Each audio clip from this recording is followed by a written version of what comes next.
नमस्कार दोस्तों, मैं महेंद्र आप सभी का जीएस विद महेंद्र में एक बार फिर से स्वागत करता हूं। साथियों, आज हम जीएस का एक नया टॉपिक जो कि हिस्ट्री से रिलेटेड है वो है वेद। यहाँ से अक्सर क्वेश्चन वैसे परीक्षाओं में कम आते हैं, मगर जो प्रश्न इम्पोर्टेंट हैं वो मान लीजिए जो परीक्षाओं में अक्सर आए हुए हैं या इनके आने की संभावना है। प्राचीन इतिहास का एक पार्ट है, इससे प्रश्न जो बन सकते हैं वो मैंने लिखा जो बिल्कुल वेरी इंपॉर्टेंट क्वेश्चन है। तो साथियों चलते हैं। वेद के विषय में आप लोगों ने सुना होगा ऋग्वेद, यजुर्वेद, सामवेद, अथर्ववेद, वही उन्हीं के विषय में पढ़ना है साथियों। देखो, वेद का शाब्दिक अर्थ होता है ज्ञान। क्या होता है साथियों? वेद का शाब्दिक अर्थ होता है ज्ञान। और इसमें एक प्रश्न पूछा जाता है कि वेदों का मूल सूत्र क्या है, यानी कि वेदों का मूल उद्देश्य क्या है या मूल सूत्र क्या है। तो ये प्रश्न पूछा गया है कई परीक्षाओं में। तो वेदों का जो मूल सूत्र है, मूल उद्देश्य है, वो क्या है साथियों? वसुधैव कुटुंबकम। वसुधैव कुटुंबकम, इस शब्द को आप लोगों ने कई बार, जैसे कि निबंध भी इस पर आता है कि वसुधैव कुटुंबकम के पर निबंध लिखिए। तो वसुधैव कुटुंबकम का अर्थ होता है साथियों, धरती ही परिवार है। क्या है? धरती ही परिवार, यानी कि हम सबको एक साथ मिलकर रहना है और धरती पे जितने लोग रह रहे हैं सबको एक परिवार की तरह हमको मान के चलना है और किसी से कोई द्वेष लड़ाई झगड़ा नहीं करना। ये इसका उद्देश्य, तो जो कि बहुत ही अच्छा है अगर देखा जाए तो। अगर इनका मूल सूत्र क्या है, वसुधैव कुटुंबकम, जो समाज के लिए हमारे बहुत ही अच्छा है साथियों। अब एक प्रश्न और यहाँ से बनता है कि जो वसुधैव कुटुंबकम है, ये साथियों पूछा जाता है कि ये शब्द जो है किस सरकारी इमारत के प्रवेश कक्ष में अंकित है। बहुत इंपॉर्टेंट क्वेश्चन है। तो आपको बता दूं, जो हमारी भारतीय संसद भवन है, क्या है? भारतीय संसद है ना, जहाँ पे लोकसभा राज्यसभा होती है।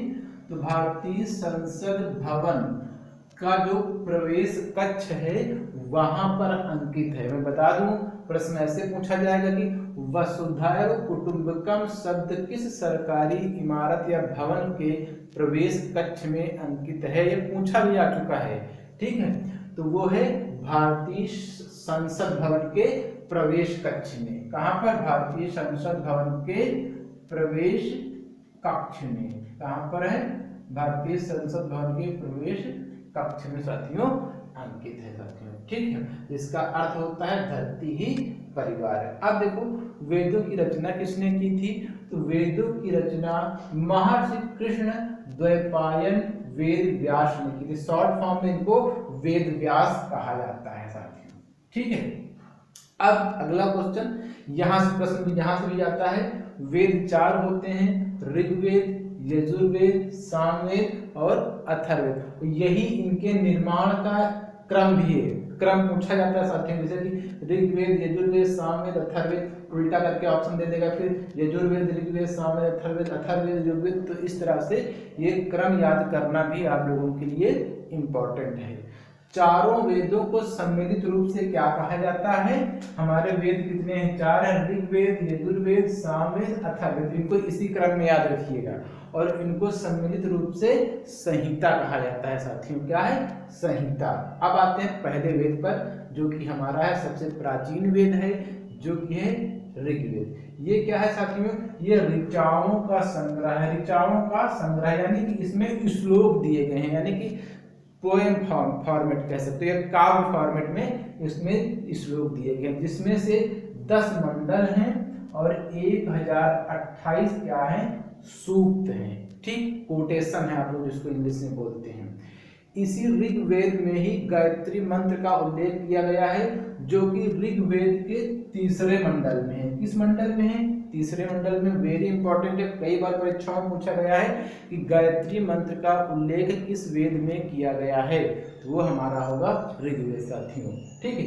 इसकी रचना किसने की थी? विश्वामित्र ने की थी साथियों, ठीक है। ये समर्पित किसको है?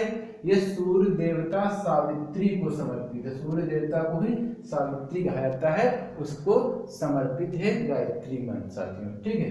ऋग्वेद में एक शब्द प्रयोग किया गया है अघन्य। क्या शब्द प्रयोग किया गया है? अघन्य। इस शब्द का अर्थ कई बार परीक्षाओं में पूछा गया है कि अघन्य शब्द का अर्थ क्या होता है। तो अघन्य शब्द का अर्थ गाय से है, संबंध किससे?